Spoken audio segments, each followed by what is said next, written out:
কি আজকে নেহা স্কুলে আসছে? দূর, আজকে স্কুলে আসাটাই ভুল হয়েছে। এখন আমি ক্লাসই করবো না, বাড়িতে চলে যাব। আরে সোনিয়া, কোথায় যাচ্ছ? ম্যাম, আজকে একজনের মুখ দেখতে মনে যাচ্ছে না, এই জন্য আমি ঘরে যাচ্ছি। কার মুখ? আরে ম্যাম, আপনি কি জানেন না এদের দুজনের ঝগড়া লাগছে? এই তাড়াতাড়ি ক্লাসে এসে বসো। আচ্ছা ম্যাম, আমি নিচেই বসে পড়বো, তাও তোর পাশে বসবো না। বাচ্চারা, যারা যারা ডান্স কম্পিটিশনের যোগদান করতে যাও তারা নিজের নাম লিখে নাও। ম্যাম, আমি লিখবো। ওকে ম্যাম, আমারটাও লেখেন। ঠিক আছে, তোমরা দুজন পার্টনার হও। এর সাথে পার্টনার জীবনও হবো না। হ্যাঁ, তো তোর সাথে কে হবে? এদের দুইজন দ্বারা কিছুই হবে না। খুশবু, তোমার নাম লিখতেছি আমি। সোনিয়া, এই টেস্ট পেপারটা ক্লাসের সবাইকে দিয়ে দাও। খুশবু, এটা তোর, এইটা তোর, আর এইটা তোর, আর এইটা।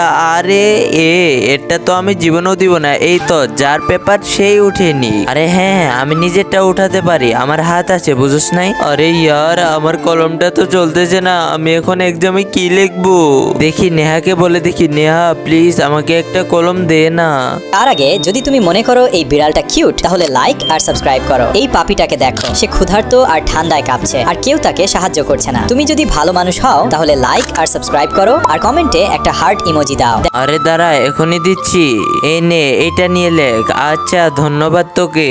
আরে আরে, এটা দিয়েও তো লেখা যাচ্ছে না, এটারও কালি নেই। হ্যাঁ, তো তোকে কে কালিওয়ালা কলম দিবে? দূর, তুই নিজেরটা আনতে পারিস না? কি আমার সাথে এরকম করলি?